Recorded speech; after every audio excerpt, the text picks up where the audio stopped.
এই যে মহারানী, রান্নাটা হলো নাকি এখনো খুন্তি নেড়েই চলছো? আরেকটু বাকি আছে মা, এক্ষুনি হয়ে যাবে। বাকি? এখনো বাকি? সেই সকাল থেকে আমার মেয়েটা খালি পেটে বসে আছে আর এখনো বাকি? হ্যাঁ রে, তুই সকালে তাড়াতাড়ি ঘুম থেকে উঠতে পারিস না? প্রতিদিনই তো মা সকালে ভোরে ঘুম থেকে উঠি, সেই ভোর 5টায় ঘুম থেকে উঠে বাড়ির সকল কাজ করি। তোর এত বড় সাহস আমার মুখের উপর কথা! আজ তোকে মেরেই ফেলবো। বলি, দিন দিন তো সাহস বেড়েই চলেছে। সাপের 5 পা দেখেছিস? একদম কথা বলবি না, খাবার নিয়ে ঘরে আয়। শেপা হলো ছুটকির সৎ মা। ছুটকির মা মারা যাওয়ার পর মিসকে শেফালি শিয়ালিনীকে বিয়ে করে এনেছিল, কিন্তু বেশ কিছুদিন আগে মিসকেও মারা যায়। ছুটকিকে তার সৎ মায়ের অত্যাচার সহ্য করে দিন কাটাতে হতো।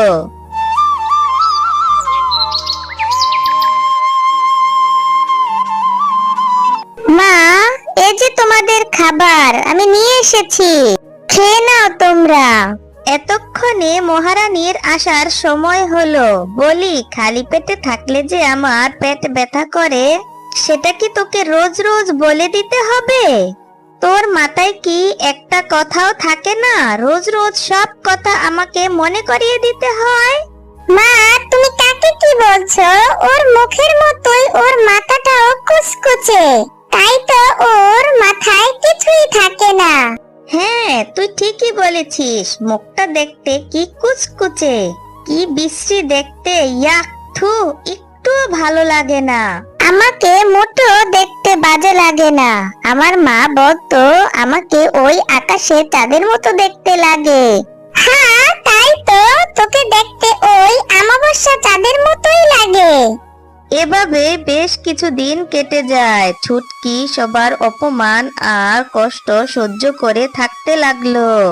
এরপর ছুটকি তার মায়ের কথা মতো বাসন মাজতে শুরু করে। আজ আমার মা বেঁচে নেই বলে এসব কাজ করতে হচ্ছে মুখ বুঝে। সমস্ত কাজ করার পরেও ওরা আমাকে কত কথা শোনায়।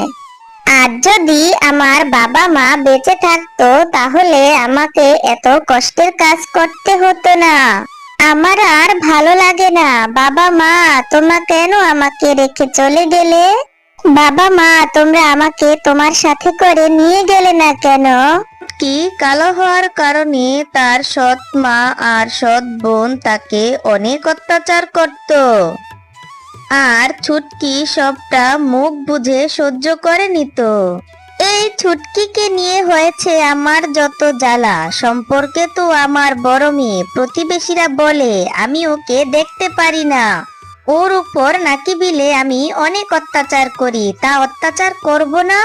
ও আমার সৎ মেয়ে। সৎ মেয়ে কখনো আপন মেয়ের মতো হতে পারে না। ওকে আমি আমার কখনোই নিজের মেয়ের মতো মনে করতে পারবো না। সুযোগ পেলেই বাড়ি থেকে বের করে দিব। আমি এখন কোথায় যাব? বাবা মা, তোমরা কেন আমাকে তোমাদের সাথে নিয়ে গেলে না?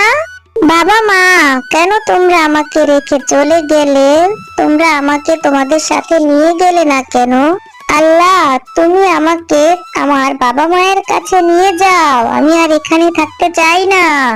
আমি আমার বাবা মায়ের কাছে যেতে চাই। আমি আর এই পৃথিবীতে থাকতে চাই না। এরকম ভাবে ছুটকি প্রতিদিন নদীর পাড়ে এসে কান্না করতে থাকে আর আল্লাহর কাছে বলতে থাকে। এভাবেই বেশ কিছু দিন কেটে যায়। একদিন কাজ করার সময় ভুলবশত ছুটকির হাত থেকে কিছু গরম পানি শেফার গায়ে পড়ে যায়। ওরে মা রে, ওরে বাবা রে, মেরে ফেললো রে! তুই আমাকে মারতে চাস ডাইনি? তুই তো অনেক খারাপ হয়ে গেছিস। তোকে আমি আর আমার বাড়িতে রাখবো না। তুই আমাকে মারতে চাস? তোকে আর আমি আমার বাড়িতে রাখবো না। যা, আমার বাড়ি থেকে বের হয়ে যা। এক্ষুনি আমার বাড়ি থেকে বের হয়ে যাবি, আর এক মুহূর্ত তুই আমার বাড়িতে থাকবি না। এরপর শেফালি শিয়ালিনী ছুটকিকে বাড়ি থেকে বের করে দেয়। তারপর খালি হাতে ছুটকি বাড়ি থেকে বের হয়ে এসে প্রতিদিনের মতোই সেই পুকুর পাড়ে এসে দাঁড়িয়ে কান্না করতে থাকে। আর তখনই সেখানে একটা পরী উপস্থিতি হয়ে, কি হয়েছে ছুটকি, তুমি এভাবে কান্না করছো কেন? আমি প্রতিদিন দেখি তুমি এভাবে এখানে এসে প্রতিদিন কান্না করো, কি হয়েছে তোমার? কে তুমি? আর তুমি আমার নাম জানলে কি করে? ছুটকি, আমি হলাম পরী, আমি সব জানি। তুমি এভাবে কান্না করছো কেন?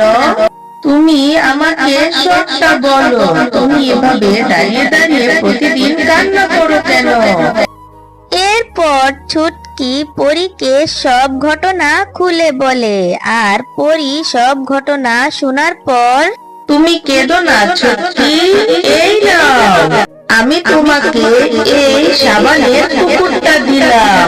এই পুকুরে তুমি যতগুলো সাবানের গাছ দেখতে পাচ্ছ, এই সবগুলো জাদুর সাবান, এগুলি আমি তোমাকে দিলাম।